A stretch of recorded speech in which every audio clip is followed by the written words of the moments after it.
With David Sifri here in a taxi. We're going to talk a little bit about the Google Chrome OS. So you told me it's more like a marketing plan. Well, I mean, I don't know exactly where Google is with it. It's not like they're calling me up and telling me all their plans. But Yeah. when I heard about it, what immediately came to mind was, oh, okay, well, you've already got Linux and Android on the core. You've got Chrome, which is a terrific browser that can do full full screen.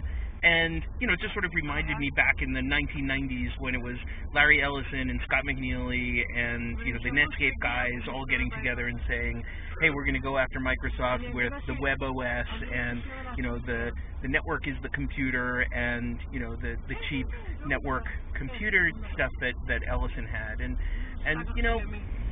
what it reminds me of is sort of the dance of the elephants, right, where big companies get big because they start out as small companies doing really, really interesting, innovative things and opening entirely new markets. But once they become big, then all of a sudden they start getting into these wars where it's like big companies against big companies, and you have to take market share from other people, and it gets away from really what is the core value proposition to an end user. And so I guess one of the big questions you have to ask yourself is is this a fight against Microsoft? Which I think a lot of people are making it out to be. Or are we really talking about something that is not quite revolutionary, but it's a lot more evolutionary, right? The idea of, cheap hardware that's always connected on the net, like netbooks, with cheap open source software like, Linux with Android on top, or even just, Ubuntu, or look at, then the cloud services that go on top of it, like, email or Google Apps or storage or photo sharing or video, those kinds of capabilities, I think is really exciting, and I think is definitely one of the things that we're going to be seeing more of in the future. The question, though, is this a Windows killer? Come on. Right, I think it can't be. I mean, if Windows is going to die, it's going to die of its own. I don't think it's going to be because there was some killer who came up to kill it, right? And I think the reality of this also is when you start thinking about widespread distribution of these kinds of applications, Microsoft in many ways has the hardware manufacturers locked up, and we saw it with, Ubuntu on the Acer EPCs, where everybody was all excited about it, and then all of a sudden, at one of the hardware shows, everybody was shutting down and talking only about Microsoft Windows on them. And you go, well, why is that? Well, because these guys' bread and butter is, putting Windows on PCs and selling them. And so I think the question here will be,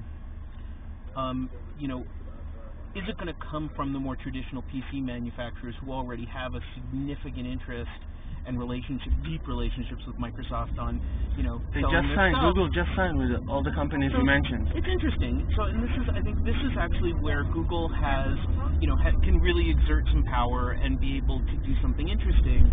I mean, but you could say the same as well about, about Android as a smartphone operating system. I mean, I guess we have, 3, maybe 4 Android phones that are out there now, yeah. Right? And so this was, this is an effort. Nokia is thinking about it, I think, also. For Android? Yeah. Okay, well, that's a new one. I hadn't heard about that. I mean, they bought Symbian. The Symbian. Well, they bought Symbian, and so there's a lot of investment in there. I think certainly the overall trend of saying we're going to become more net-centric and less hardware-centric. Yeah. That we're going to become more open source or more open systems, less proprietary. These are trends that have been going on for years and years and years, and only going to continue to go. The question is, so does this mean that Microsoft is all of a sudden going to lose, $1 billion in operating system profits in the next 3 years? But when you look at it, it's operating system, and then you have the browser wars, and then you have the online office that comes, and the Sun Office with, you know, Sure. people are starting to use it. I mean, I'm less convinced about OpenOffice being a killer, being something that sort of changes the office environment, as I am more the small net-centered applications like Google Apps. The web office won't catch? No.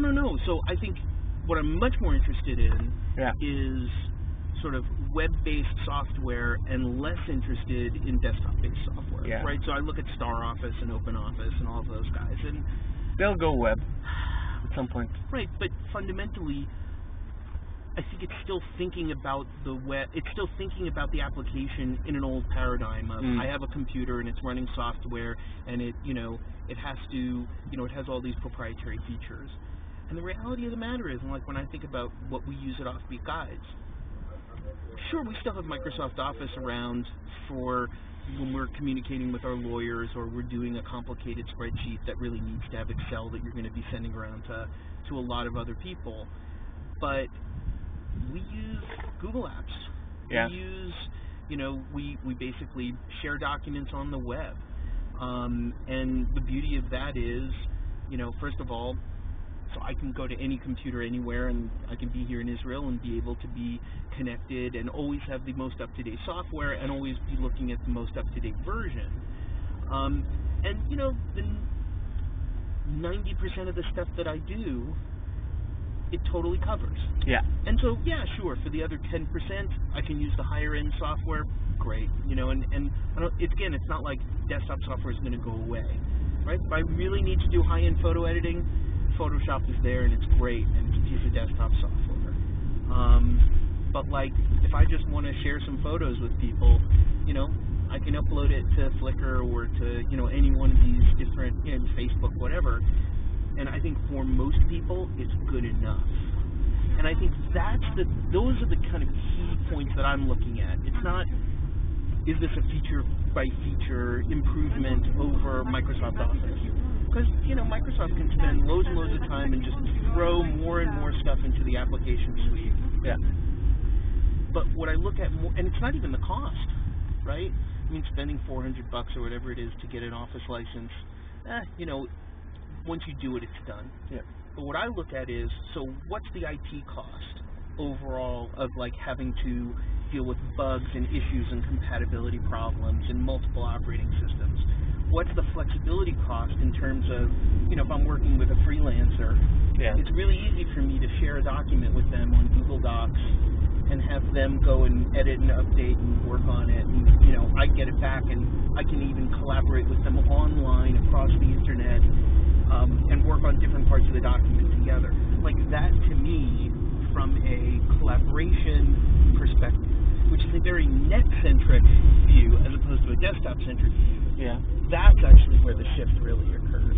And I think this is probably a shift that will take 10 years to happen, right? Yeah. So, I mean, it's great that Google is announcing, the Chrome OS.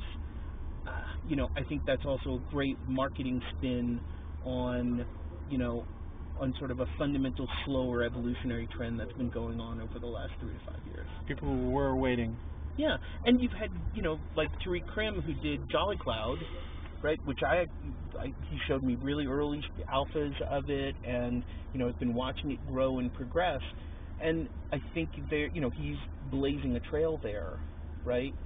I mean, the difficulty will be moving this from the software world and actually getting it pre-installed on hardware. I think that's actually a much, much more difficult business problem that those guys have to solve. Mm-hmm. And maybe that's something that Google can do because it has so much marketing clout. And, obviously all the money in the world to be able to push it over years. Yeah. But what do you